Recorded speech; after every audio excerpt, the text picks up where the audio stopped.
이 귀한 중창 너무 귀한데 빠른 시일 내에 우리 성가대 전체가 우리 함께 찬양할 수 있는 그 때가 오도록 여러분 기도해 주시기를 바랍니다. 오늘은 6월 첫 주일이자 성령 강림 후 첫째 주일입니다. 이 성령 강림절 절기는 지난주부터 시작을 해서 8월 마지막 주일까지 성령 강림 절기를 함께 지내게 되어질 겁니다. 지난 주감서부터 좀 무더운 날씨가 시작이 됐습니다. 아마 여러분들 이제 여름이 이미 우리 안에 와 있고, 이 여름의 날씨로 인해서 좀 힘든 시간들을 이번에 또 많이 더워진다고 뭐 그런 예보를 하던데, 이 기간 동안 인내로서 잘 감당할 수 있기를 바랍니다. 오늘은 우리 한국교회가 함께 지키는 환경주일입니다. 우리 교단뿐만이 아니라 우리 한국교회 전체가 이 환경에 대한 이 소중함을 가지고 오래전서부터 사실은 환경주의를 지켜왔는데, 또 많은 교회들 가운데서는 이런 환경주의 자체를 이야기하지 않는 대부분의 교회들이 뭐 사실이 있습니다. 그러나 우리 교회와 우리 교단은 이 환경주의를 지키는데, 이번 금년의 이 환경주의는 그동안 지켜왔던 환경주일과는 다른 마음을 갖게 해줍니다. 그것은 우리나라뿐만이 아니라 지구촌 전체에 불어닥친 코로나 바이러스의 영향 때문에 그렇습니다. 이 코로나 바이러스 현상으로 지구촌 곳곳에서 수많은 사람들이 여러분들 알고 있듯이 희생을 당했습니다. 희생 당하고 있습니다. 이 문제는 지금 끝난 것이 아니라 아직도 진행하고 있다는 사실이고, 언제 끝날지 모른다고 하는 사실입니다. 당장 우리도 모이는 것과 나누는 것 모든 것에 제한을 받고 있지 않습니까? 이게 우리의 현실입니다. 아무튼 이 코로나 바이러스는 지구촌의 모든 사람과 이 생명체들에게 큰 변화, 영향을 주었습니다. 지금까지 우리 모든 인간들이 하나님께서 우리 모든 생명체들에게 더불어 살아나가도록, 함께 살아나가도록 허락하셨는데, 이 허락하신 이 세상에서 인간의 교만함, 인간의 탐욕, 그리고 인간 교만 탐욕으로 인한 지나친 소비 문화, 물질 문화 뿐만 아니라 이 파괴 문화, 이기심, 편리주의로 우리가 살고 있는, 또 하나님께서 우리가 허락해 주신 이 창조 질서가 지금 무너지고 있다는 사실들을 우리들은 공감하고 있습니다. 저는 목회자로서 또한 영적 지도자로서 이번 코로나 바이러스는 이 무너지는 창조 질서 속에서 우리를 포기하지 않고 있다라고 하는 하나님의 사랑의 경고다, 이렇게 제가 말씀드렸습니다. 하나님께서는 우리를 사랑하시는 것을 포기하지 않으셨다. 포기하지 않으셨기 때문에 우리에게 사랑의 경고를 해 주시는 것이다, 그런 이야기입니다. 여러분, 우리 몸이 약해지고 병이 들면 하나님께서는 우리에게 귀한 은혜, 우리 창조 질서한 부분이 뭔가 하면, 이 병이 나면, 예를 들면 감기 걸리면 증상이 나타나도록 하는 우리 몸의 이 질서가 있습니다. 하나님의 질서 아니겠습니까? 기침이 난다, 열이 난다, 이것은 우리가 몸에 이상이 생겼다, 이것을 알려주는 거죠. 경고죠. 그렇기 때문에 쉬어라, 쉬고 치료받으라, 이것을 알려주는 경고입니다. 그러나 정말 몸이 약하고 나쁜 사람들은 이 자체가 없습니다. 살아있다라고 하는 표시겠죠. 어쨌든 우리와 세상을 사랑하고 계시기 때문에 그 사랑을 포기할 수 없기 때문에 우리에게 알려주시는 경고이지 않습니까? 그 경고가 무엇인가 하면, 지금까지 살아왔던 이 모습으로 살지 못한다, 이런 이야기십니다. 이 메시지를 우리에게 주시는 겁니다. 그대로 살면 망한다. 세상과 세기를 찾아야 된다. 너희들만, 인간들만 살려고 하지 말고 자연과 더불어서, 세상과 더불어서, 이웃 민족들과 더불어서 함께 살아가야 된다. 이 사랑의 메시지를 우리에게 주시고 있는 겁니다.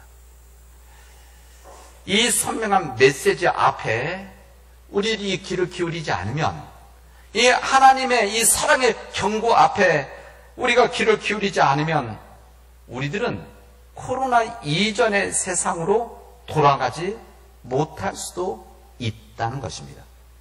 이것은 뭐 제 이야기 이전에 학자들의 이야기 아닙니까? 이미 이제 우리 세상이 이제 이렇게 가면 코로나 이전의 세상으로 돌아가지 못할 수도 있다. 이렇게 우리에게 경고하고 있습니다.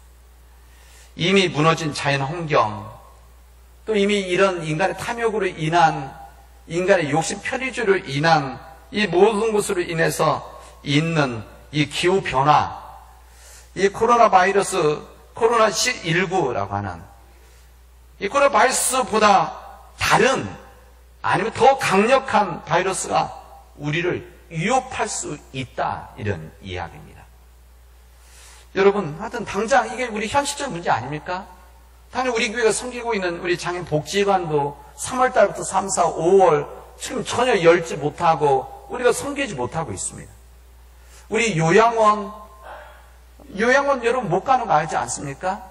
우리 사랑하는 부모님들 얼굴 대면도 치료 못하는 거 지금 우리 이미 현실되어진 거 아니겠습니까?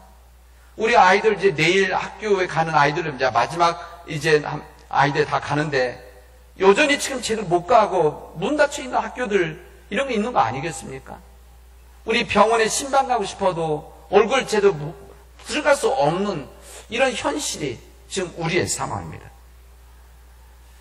여러분, 우리의 현실이 이게 남의 나라 문제, 남의 사람 문제가 아니라 우리의 문제라는 것을 인식해야 됩니다. 오늘 이 환경주일이 그런 날이 되어지면 주일이 되는 겁니다. 이제 환경 무슨 자연보호 차원 이런 것이 아니라 하나님의 생명에 대한 정말 심각한 우리의 믿음의 응답고 고백이 있지 않으면 우리들이 살아갈 수가 없는 겁니다.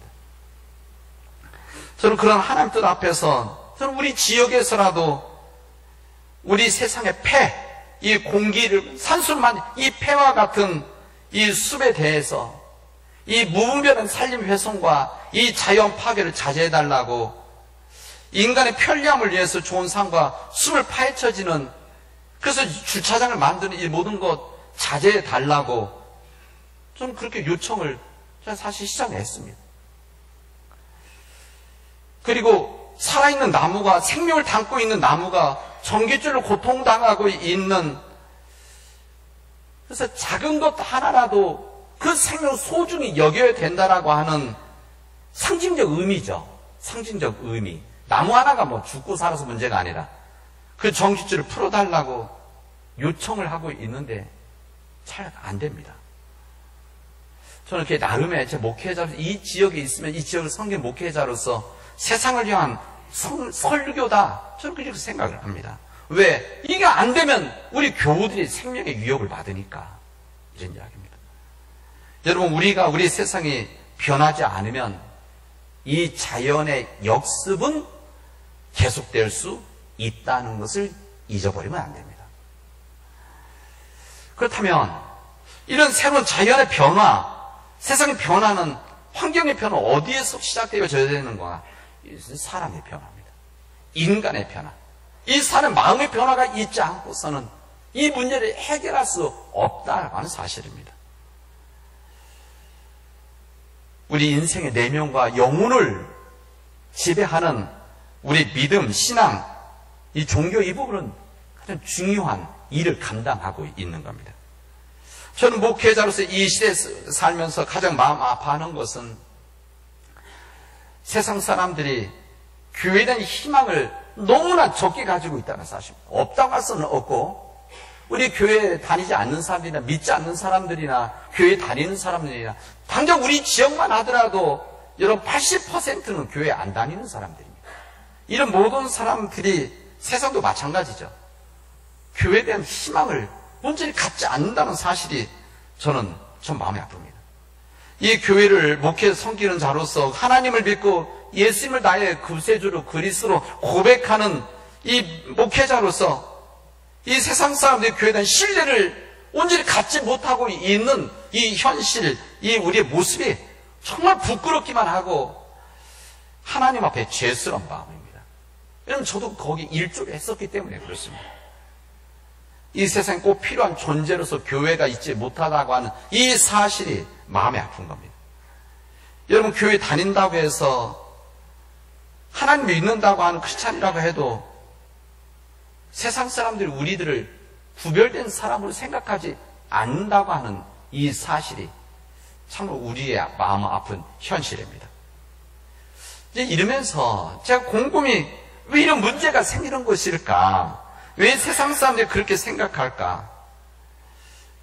제 나름대로의 이 고민 속에서 깨달은 것 중에 하나는 이 부분은 우리 크리스찬들이 변화되지 않고 있기 때문이다. 이런 이야기입니다. 우리가 변화되지 않고 있기 때문이다. 세상 사람들이 볼 때 하나님을 보는 것이 아니라 교회 전체를 보는 것이 아니라 우리 믿는 사람들 보는 거 아닙니까? 사람들이 교회 와서 우리들 다 모습 본다면 괜찮은데 그래도 우리 교회 공동체 안에는 그래도 신실하게 살아가려고 하는 사람들이 있다는 것을 알 텐데 세상 그러지는 못하니까 교회 건물만 보아서 모르고 그래서 세상에 있는 우리 사람들을 보는 것인데 믿는 사람들 보는 것인데 그들이 볼 때 우리들이 살아가는 이 모습이 일반 사람들과 다를 바가 없는 그런 사람이라고 하는 이것을 느끼고 있기 때문에 그렇습니다. 우리들이 예수님을 믿고 과거의 삶과 다른 변화된 삶을 우리가 살아야 되는데 이렇게 살아가지 못하기 때문에 이 세상의 교회에 대해서 온전한 희망을 갖지 못한다. 이런 이야기입니다. 저는 우리 교회도 마찬가지입니다. 우리 교회도 세상에 대해서 세상의 교회에 대해서 희망을 가져야 되는데 왜 그런 희망 갖지 못할까? 변화가 있어야 되는데 근데 이 교회 변화라는 것이 제가 무슨 교회 성장한 변화 규모의 변화 이런 것을 말하는 것이 아니라 우리 교회가 정말 이 세상에 대해서 끊임없이 불쌍히 여기고 긍휼을 여기고 책임감을 갖는 이런 이 교회의 모습을 세상에 못 보았기 때문에 이 교회에 대한 희망들이 약해진 것이다. 이런 생각해 봅니다. 우리가 서로 사랑을 하면 우리가 주님의 제자인 것을 알게 되어질 것이다. 그래서 하나님 아버지께 영광을 돌릴 것이다. 이렇게 예수님 말씀하셨습니다. 우리가 서로 사랑하면 우리가 주님의 제자인 것을 알게 되어지고 그들이 하나님께 영광을 돌리게 되어질 것이다. 이렇게 이야기를 하는데 우리가 그렇게 살아가지 못했다. 그런 이야기입니다. 당연히 교회 공동체 안에는 이런 신실한 사람 대부분임에도 불구하고 우리 세상에 나가서는 그런 정말 사랑하는 삶의 모습들이 약했기 때문에 여러분 이 사랑이라는 것이 단순히 사람에 대한 사랑여서 끝나는 것이 아닙니다. 그렇다면 너무 우리 하나님을 너무 좁게 생각하는 것이죠. 우리가 진정 우리가 사랑한다는 것은 사람에 대한 사랑, 공동체에 대한 사랑, 우리들의 선한 일을 하는 이 일에 대한 사랑, 그리고 자연에 대한 사랑, 역사에 대한 사랑, 이 모든 것이 포함되어져 있는 사랑이 우리 안에 있게 되어질 때만이 우리가 서로 사랑을 하면 주님의 제자인 것을 알게 되어질 것이다. 이렇게 말씀을 하시는 겁니다.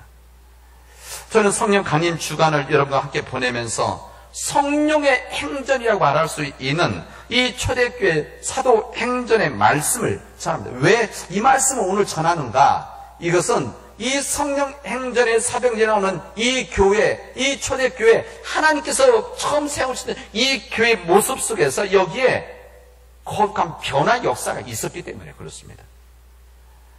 오늘 본문의 말씀은 사도행전에 있는 말씀은 이 초대교회 속에서 이 사도 베드로의 설교가 있은 다음의 역사 이야기지 않습니까? 이 베드로는 그 앞에서 이 유대인들에게 그런 설교를 합니다. 여러분들이 예수 그리스도를 십자가에 못 박았습니다. 다른 사람들이 아니라 이 세상 구원하게 오신 그 예수님을 여러분들이 십자가에 못 박았습니다. 이렇게 설교를 했습니다. 이 설교 앞에 사람들이 거룩한 반응을 하죠. 이때 이 말씀을 들었을 때에 이 사람들이 우리 성경 보면 뭐라고 되어 있습니까? 마음에 찔려서 이렇게 합니다. 마음에 찔려서 그다음 뭐라고 하는 거면 우리가 어찌할꼬 우리가 어찌 해야 되겠습니까? 이렇게 이야기합니다. 그들이 사도 이 베드로의 말씀 앞에 마음이 찔렸다 그랬습니다. 마음에 찔렸다. 그래서 여기에 오늘 그 다음 내용은 뭡니까? 그들 가운데 3,000명이 회개를 하고 주님께 돌아왔다는 것을 우리가 알립니다. 그 다음 내용이 뭡니까? 그래서 이들이 교회가 되어서 함께 모여서 이제 주님의 이 교회가 시작되어졌다는 것을 우리에게 알려줍니다. 여러분, 여기에 회개했던 이 3,000명의 사람들, 이 사람들이 어떤 사람들입니까? 이 예루살렘에 모여있는 이 사람들이 어떤 사람들입니까? 이 사람은 예수님께서 일주일, 오래 전에, 아주 긴 시간도 아니죠. 긴 시간도 아니죠. 예수님이 예루살렘 입성할 때 예수님을 향해서 호산나 호산나 외쳤던 사람들입니다. 그런 예수님께서 십자가형을 받았을 때, 고난을 당해서 고초를 당할 때, 조롱을 받을 때 외면하고 무시했던 사람들입니다. 그리고 십자가에 달려 돌아가실 때 오히려 손가락질하고 비웃었던 사람들입니다. 그런데 이 얼마 지나지 않아서 예수님의 설교도 아니고 베드로의 설교를 듣고 이야기를 듣고 그들이 마음에 찔려서 우리가 어찌할 거라고 하는 이런 고백을 했다고 하는 것은 무엇이나 새로운 힘의 역사가 있었던 거 아니겠습니까? 오늘 성경은 이것을 우리가 뭐라고 설명, 정확한 답을 주시냐면 왜 이런 역사가 있었느냐? 그것은 성령의 임하는 역사가 있었기 때문이라고 성경은 우리에게 말씀해 주십니다. 성령의 임하는 역사가 있었기 때문에 3,000명의 사람들이 변화가 되어진 것이다. 그리고 뿐만 아니라 말씀을 전하고 있는 베드로 포함한 모든 주의 사도들이 변화의 역사가 어디에 있었느냐? 성령이 임했기 때문이라는 것을 우리에게 알려줍니다. 중요한 것은 우리들의 부분입니다. 우리들 지금 이 말씀을 읽고 제가 전하면서 이것을 2000년 전에 예루살렘에서 예산 교회에서 초대교회 이런 역사가 이루어졌다는 것을 제가 무슨 사실로 알려드리기 위한 역사의 지식을 알려드리기 위한 것이 아니라 그 교회, 그 초대교회에 역사했던 성령님이 어떤 성령님이냐? 지금 우리가 믿고 있는 동일하신 성령님이라는 사실입니다. 그 말이 무슨 말인가 하면 우리 또한 우리에게 성령이 임하게 되어지면 예루살렘 초대교회에 임했던 놀라운 역사, 변화가 우리에게도 일어날 수가 있는 것이다. 내 심령 안에서 성령이 임하면 내 안에서 이런 변화와 우리 가정에 성령이 임하면 우리 가정의 변화와 우리 교회의 변화와 이 세상의 변화가 한국교회의 변화가 우리에게도 동일하게 일어날 수 있는 것이다. 이것을 주님은 알려주시고 있는 겁니다. 그걸 제가 전하고 있는 겁니다. 여러분, 교회라고 하는 것은 변화의 공동체입니다. 교회라고 하는 것은 교회 공동체는 변화하는 역사가 일어나는 곳이고 일어나는 곳이어야 되는 겁니다. 이 변화라고 하는 것은 하나님이 계시다는 말과 동일한 말입니다. 하나님이 계시다. 그럼 거기엔 당연히 변화가 있어야 된다. 이것을 우리 함께 받아들여야 됩니다. 하나님이 계시다. 하나님을 알고 있다. 이것을 끝나는 것이 아니라 여기 당연히 여기에 변화가 있다. 변화가 시작되어졌다. 이 변화가 꿈틀꿈틀 시작되고 있다. 이것을 동일하게 받아들이는 것이 주님의 말씀입니다. 이 로마서 사도 바울이 12장에서 이렇게 말합니다. 너희는 이 세대를 본받지 말고 오직 마음을 새롭게 함으로 변화를 받아서 마음으로 새롭게 변화를 받아. 이렇게 이야기합니다. 여기 죄송합니다. 영어로 여기 do not conform 이렇게 확인하지 말아라. 이렇게 무엇을 확인하지 말라고 하는가 하면은 이 세상의 패턴이라고 그랬어요. 패턴. 그러니까 이 세상에 살아가는 이 패턴을 따라가지 말아라. 이것을 확인하지 말아라. 따라가려고 하지 말아라. 그래야 마음 변화가 있는 것이다. 이렇게 이야기를 합니다. 기존의 세속적인 질서, 이 세속적 질서가 말하는 이 세상의 가치, 이 기준에 대해서 우리들이 이것을 따라가려고 하지 말아라. 우리 하나님 믿는 사람들은, 예수를 믿는 크리스찬들은 그러니까 수동적인 따라가기만 한 그런 사람들이 아니다. 시대에 맞춰 살아가는 사람이 아니다. 새로운 이 세상을 바라보고 새로운 믿음의 길을 도전하고 살아가는 사람들이 바로 로마서에 나와 있는 그런 새로운 사람, 마음을 변화받는 사람이라는 것을 우리에게 알려주시고 있는 겁니다. 여러분, 교회라는 것은 우리가 변화되는 곳입니다. 변화되는 곳입니다. 혼자 되는 것이 아니라 함께 변화되어지는 것입니다. 우리 교회만, 이 교회 공동체가 이 사회로 거룩한 영향을 줘서 함께 변화해 나가자라고 하는 이런 변화의 공동체입니다. 이런 변화가 없는 사람은 그 안에 예수 그리스도의 생명이 없다 말해도 과언이 아닙니다. 예수 그리스도의 생명이 있는 한 내 안에는 변화가 일어나게 되어져 있습니다. 예수 그리스도의 생명이 우리 가정에 있는 한 우리 가정은 변화되어지는 것이고, 예수 그리스도의 생명이 우리 교회에 있는 한 이 교회는 끊임없이 변화하는 것입니다. 그런 것이죠. 여러분, 교회 생활 10년 했다, 20년, 40년 했다, 내가 태어날 때부터 지금까지 모태 신앙이다. 여러분, 절대 착각하지 마십시오. 아무리 그래도 그래서 교회 생활을 한 것이지, 예수 그리스도의 생명이 내 안에 있지 않으면은 내 안에서 새로운 변화가 일어나지 않는 겁니다. 여러분, 교회 잘 나오고 열심히 일을 한다고 해서 변화되어졌다고 이렇게 착각하지 마십시오. 진정한 변화라고 하는 것은 이 세상에 나가서도 교회 안에서도 내 머리와 내 삶이 일치되어지는 그 삶, 하나님을 계시다 믿기 때문에 내 삶 변화, 세상 속에서 예수 그리스도의 빛을 가지고 살아가는 이 삶, 이게 바로 변화된 삶이다 라고 할 수 있는 겁니다. 우리 사랑하는 믿음의 가족 여러분, 이제 여러분은 성령의 임재를 마음속 깊은 곳에서 사모하고 간절히 기도할 수 있기를 바랍니다. 여러분, 성령님 나에게 임하여 주십시오. 성령님 나에게 임하여 주십시오. 내 우리 교회, 우리 가정 안에, 우리 교회 안에 성령 임재하여 주셔서 내가 변화된 삶을 살아가게 해주십시오. 예전에 보지 못했던 것을 보게 하시고, 내가 예전에 불쌍히 여기지 못했던 것을 불쌍히 여기는 마음을 갖게 해주십시오. 성령님께서 임재하여 같이 하여 주셔서 이제 주님의 눈길이 가는 곳을 내가 보게 하시고, 주님의 손길이 가는 곳을 내 손길이 가게 하시고, 주님의 발길이 가는 곳을 내 발길이 따라가게 하시고, 주님 마음이 가는 그곳에 내 이 간절히 여기는 마음을 가게 해 주십시오 라고 하는 여러분 간절한 기도를 하실 수 있기를 바랍니다. 이제 여러분들은 변화된 모습으로 세상에 들어가십시오.